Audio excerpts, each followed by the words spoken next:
Thank you for being here today. Just quickly want to say that we're here to introduce and present data that was collected by the Canadian Federation of Students and Ontario's Faculty Association, OCUFA, regarding accessibility to post-secondary education and the quality of post-secondary education and how people in Ontario see these measures. As you know, this fall, the Liberal government has cancelled the tuition fee freeze that Ontarians knew so well and loved so much. Under McGuinty's Reaching Higher plan for tuition fee increases, administrators are now allowed to increase tuition fees by, on average, up to 5% every year. This has brought Ontario's fees up to $5,200 nearly on average, which brings us now to the third highest tuition fees in the country, up from fourth last year.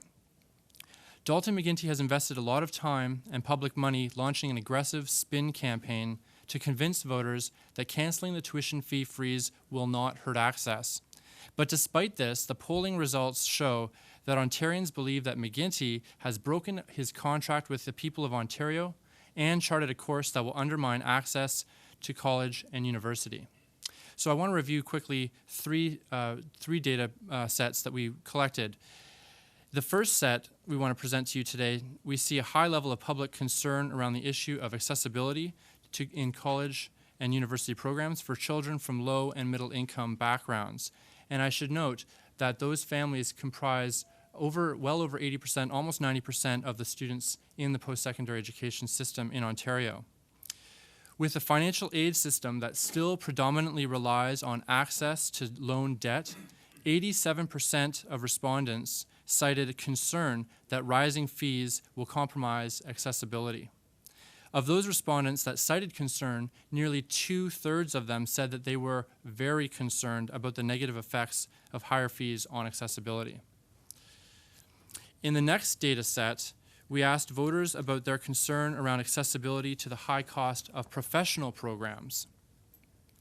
Under the McGuinty government's plan for tuition fee increases, new students in these programs will face fees of up to 8% increases per year.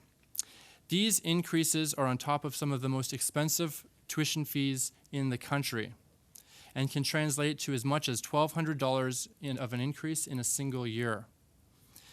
This polling data shows us that 85% of voters in Ontario believe that tuition fee hikes are pricing these programs out of reach of most Ontarians. Over half of those who cited concern were very concerned about this prospect.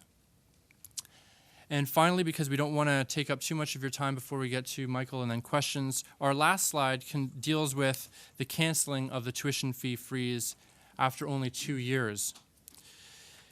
While Ontarians are facing tuition fees that are nearly the highest in the country, this tuition fee hike in fall 2006 has put the McGuinty government and Dalton McGuinty himself seriously out of step with Ontario voters. This poll shows that voting Ontarians see through the McGuinty spin, and that 74% state that they feel that McGuinty has broken his promise by delivering tuition fee increases this year. The extreme condition among Ontarians and the extreme concern that they see these initiatives with has resulted in an unprecedented level of activity on our campuses to mount a campaign to push back against these fee hikes and to call for a reinstatement of legislative tuition fee protection for Ontario families. In only the last 2 weeks, students have already collected over 30,000 petition signatures calling for a return to last year's tuition fee levels. In that time, students have also successfully intervened in the most recent by-election in Parkdale High Park. And with many more events being planned in the fall and winter, including a National Student Day of Action on February 7th, 2007, our campaign is only getting started.